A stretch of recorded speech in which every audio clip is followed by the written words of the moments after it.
"Please sir, don't go for that meeting," the maid said, crying on her knees. But the billionaire laughed and walked away. He didn't know, that would be the day his world began to fall apart. Mornike was just 18 years old when she left her dusty village of Omuaran for the big city of Lagos. Her grandmother, Mama Ife, had grown too sick to sell anything. No money. No food. No help. So when she got a job as a housemaid in the mansion of Chief Dapo Adeniran, the most powerful man in Lekki, it felt like a miracle. The house was massive, white walls, glass stairs, swimming pool, and doors that opened without touching them. But from the first day, Renie learned the rules. Don't speak unless spoken to. Don't ask questions. Don't ever touch what is not yours. She obeyed. But she listened. And what she heard changed everything. It was just after 9 p.m. Renie was cleaning Chief Dapo's private office. The man had gone out to a dinner party. Or so she thought. She was dusting the bookshelf when the door opened. She quickly hid behind the curtain. It was Mr. Whale, Chief Dapo's business partner. He didn't see her. He walked in, talking on the phone. "No, he suspects nothing," Whale said in a low voice.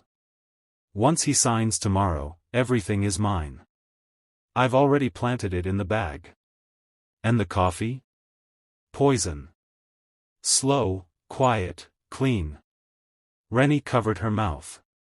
"After the funeral, we launched the new company." He laughed and left. Renie stayed frozen for minutes. Her legs felt like they were floating. Poison? Funeral? She wanted to scream. But who would believe a maid? That night, she tiptoed into the hallway and checked the briefcase outside the study door. Something was inside, a black, square device covered in tape. She didn't know if it was poison or a tracker. But she knew one thing: Chief Dapo was in danger. The next morning, the house was busy. Staff were preparing for the meeting. Driver Musa washed the car. Cook Amaka arranged breakfast. Chief Dapo came down in a fresh navy agbada. Renie ran to him and knelt. "Please, sir," she said. "Don't go. There's danger." "What did you say?" She was shaking. "Mr. Whale wants to harm you. I heard him last night. He said, he put something in your coffee. And the briefcase, something is inside." He stepped back. His face darkened. "You're spying on me?" "No, sir. I was cleaning. Please believe me. Get out of my sight before I sack you." Driver Musa looked on, worried. But Renie wasn't finished. "Check the bag, sir. Please. Or at least don't drink anything they give you." He paused. Then he laughed. "You're just a maid. Stay in your lane." He stormed out. Renie rushed to her room. She packed her small nylon bag. Maybe she had gone too far. Maybe she would be arrested. Maybe she should run. But just as she stepped out the back door, she found an envelope on the ground. Her name was written on it. Inside was a folded piece of paper. The words made her blood freeze. "Leave this house tonight or join your grandmother in the grave." She screamed. That same moment, Chief Dapo's car stopped in traffic. He reached into his briefcase, and saw the black device. His eyes widened. Then his phone rang. It was Whale. "Everything set?" Whale asked with a smile. Dapo didn't answer. He stared at the blinking light and said, "Not anymore." Chief Dapo stared at the blinking black device in his hand. "Whale, you snake." He looked up at Driver Musa, his voice calm but firm. "Park. Now." Musa stopped by the roadside. Chief Dapo opened the briefcase fully and saw a folded paper inside the lining. Written on it in small ink. One sip and you're gone. The company becomes mine. He gritted his teeth. Just then, his phone rang again. Whale. He answered. Depo, my man. I ordered that your favorite cappuccino. Get here quick, so we can toast to our empire. Depo kept his voice flat. I'm 5 minutes away. But in his heart, fire was burning. Meanwhile, Renie was still shaking. She held the letter in her hand. Leave this house tonight or join your grandmother in the grave. She looked around. The compound was quiet. Too quiet. She rushed to the kitchen, locked the door, and called her grandmother's neighbor in Ilorin. Mama Ife, is she okay? The woman replied, she's fine, my dear. Sleeping. Renie sighed. But her fear didn't leave. Someone was watching her. And they wanted her gone. Whale sat in the VIP lounge of Royal Grace Hotel. The documents were printed. The poison was stirred gently into one of 2 coffee mugs. Only one was deadly. Soon, everything will be mine, he whispered.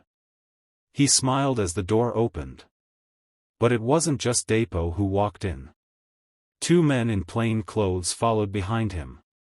What's this? Whale asked, laughing nervously. Just protection, Depo said. You know Lagos is wild. They sat. Whale pushed the coffee forward. Your favorite. Depo smiled. And then, without breaking eye contact, he picked up Whale's cup, and switched it with his own. Whale blinked. Why that one? No reason, Depo said. Let's drink together. But before either could take a sip, one of the plainclothes men stepped forward. Sir, may I? He took both cups, sniffed them, and dropped them sharply. Smells like pesticide. Whale's face went blank. Excuse me? Depo stood up. You're finished. As the officers reached for him, Whale kicked the table, grabbed one hot coffee mug and threw it in an officer's face. Chaos erupted. He dashed out through the back door, knocking over a waitress. By the time they chased after him, he had jumped into a black Corolla and vanished. Chief Depo stood shaking his head. I trusted that man with everything. Renie was outside, walking toward the boys' quarters, when she noticed something. The water tank was leaking. A pipe had been cut. The tank was open. And inside it, floating near the filter, was a dark bottle. She screamed for help. Cucamonga came running. What is it? Renie pointed. Someone poisoned the water. Amaka's face went pale. I used that water to make jollof rice. Driver Musa, returning from the hotel, rushed in just in time. But it was too late. One of the house guards was already vomiting blood.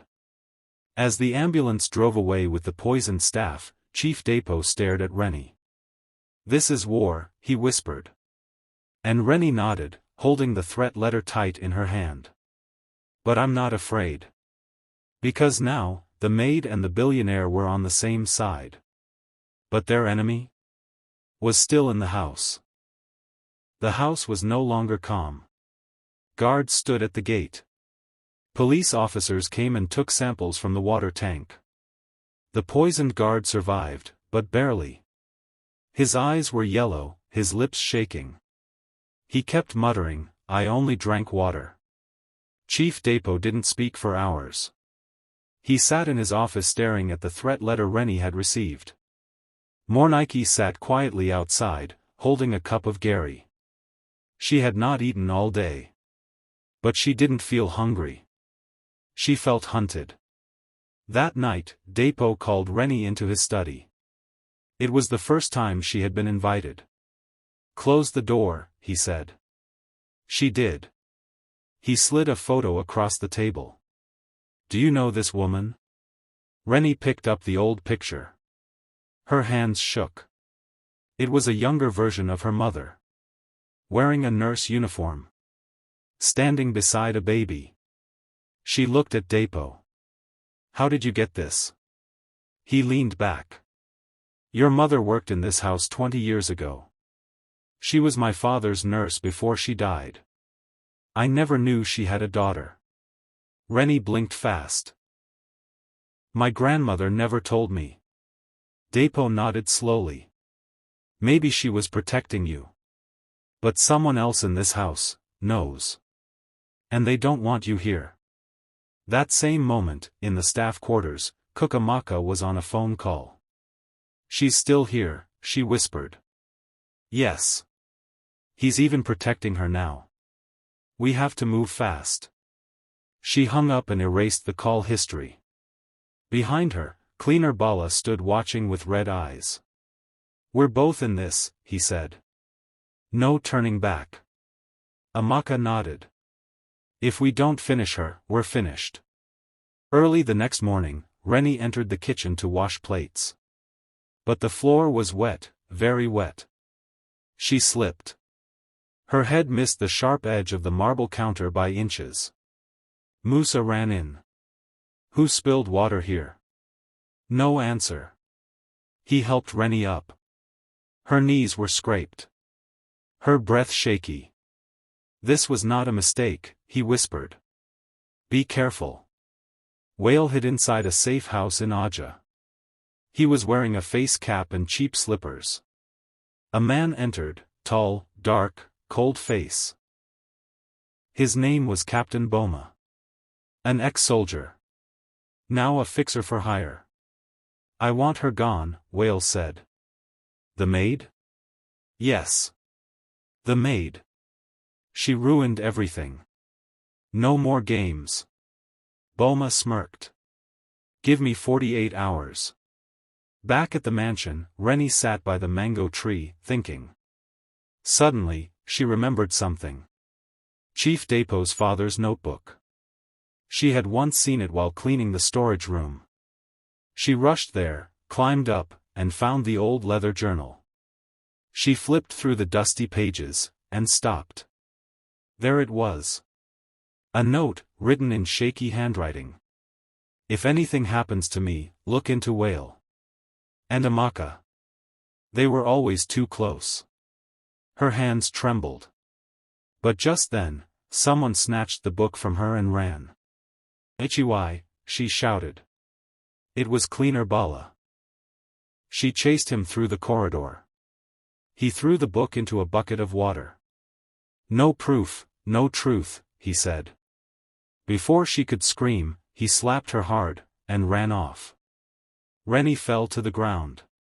Blood on her lip. But as she opened her eyes, she saw it.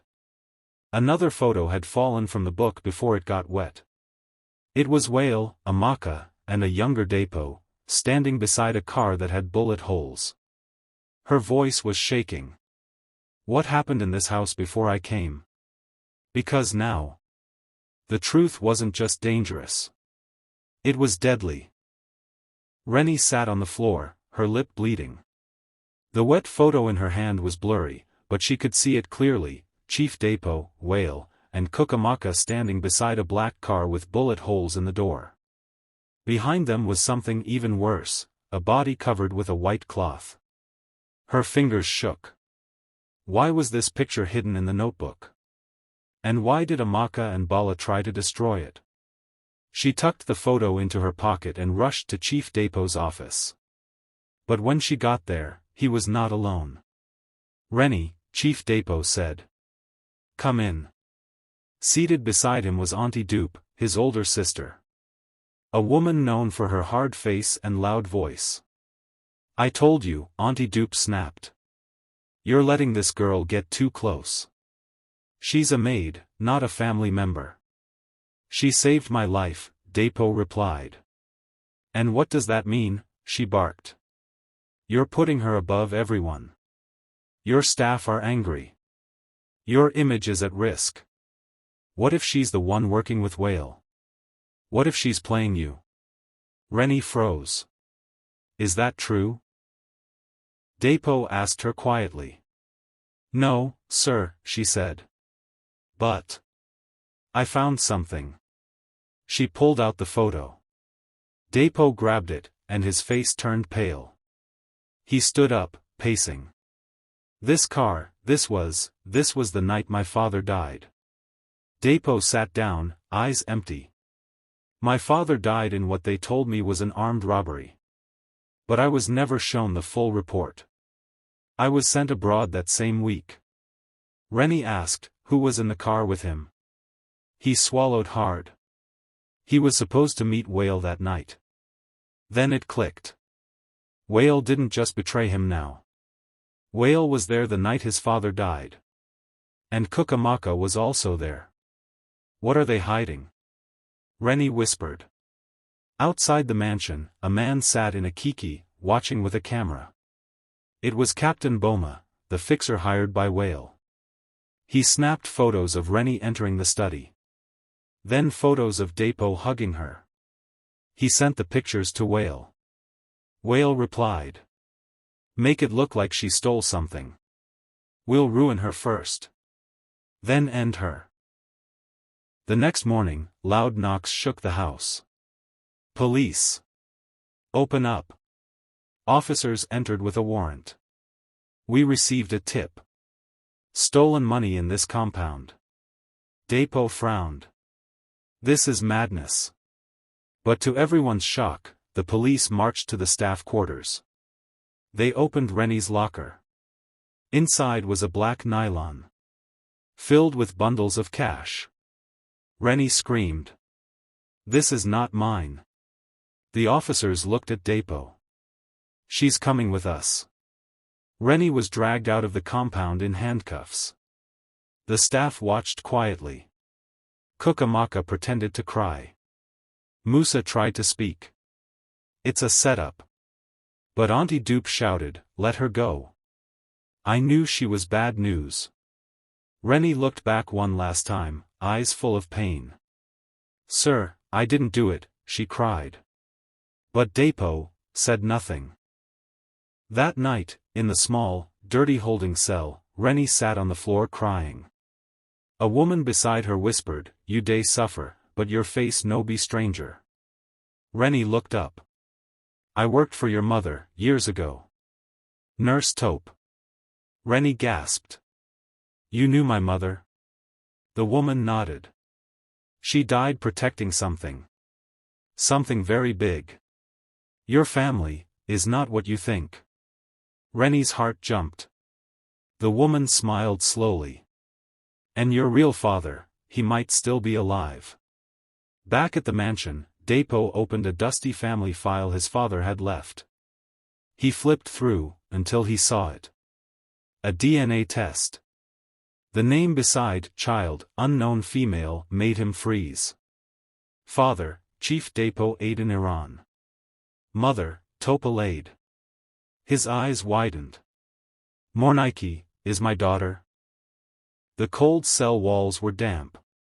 Mosquitoes hummed in the air. Renie sat with swollen eyes. But her mind was running. That woman in the corner, Mama Chi, knew her mother. She said Renie's real father was still alive. But how? Who? Tell me everything, Renie begged. Mama Chi leaned forward. Your mother was a nurse to Chief Femi Adeniran, Depo's father. She loved him. He loved her too, but his wife hated her. Wife? Yes. That's Auntie Dupe's mother. She knew her husband was falling for Taupe, and then Taupe got pregnant. Renie gasped. So. Yes, child. You were born in secret. Your mother was sent away. She was warned never to return or she would be killed. But why didn't Depo know? He was still young. Abroad. When his father died, the truth died too. Depo stared at the DNA file, his heart pounding. Mornike was his daughter. And he had arrested her. He turned to Musa. Prepare the car. We're going to the station. Just then, a loud scream from the kitchen. It was Cucamonga. The police were there again. But this time, not for Renie. They had a video confession from cleaner Bala. Earlier that morning, Bala had been caught stealing from the staff quarters. In exchange for mercy, he confessed everything. She didn't steal anything, he said. It was Amaka. She framed the girl. And Whale paid her to do it. The police returned to the mansion with full arrest warrants. Cucamonga broke down. It was just a job, she shouted. Whale promised me money. I didn't know she was his child. Depo walked into the cell block. The officers stood aside. Renie looked up. She expected anger. Maybe shame. But Depo knelt in front of her. Tears in his eyes. I'm sorry, he said softly. I didn't know. I should have protected you. Sir. He pulled out the DNA file and placed it in her hands. You're not just a maid in my house. You're my daughter. Just as they left the station, a black car sped toward them. Shots fired. People screamed. Depo shielded Renie. But Captain Boma missed. The police chased him. He ran through the market, but this time, there was no escape. He was caught. And he sang like a parrot. Whale had paid for everything, the poisoning, the framing, the threats. Renie no longer wore the maid uniform. She now sat at the dining table beside her father, wearing a sky-blue dress. She had enrolled in university. Musa now called her, Small Madam. Even Auntie Dupe apologized. You're part of this family, she said. Your mother was brave. But Renie smiled quietly. She knew who she was now. Not just a maid. Not just a girl from a poor village. But a daughter of destiny. I was just a girl with a bucket and a mop. But I spoke up. I didn't keep quiet. And that's how the truth found me. Sometimes, the world will try to bury you. But even in the dark, a seed will grow. Was this ending what you expected? Would you speak up if no one believed you? Comment your thoughts, like the video, and subscribe for more powerful African stories. See you in my next story.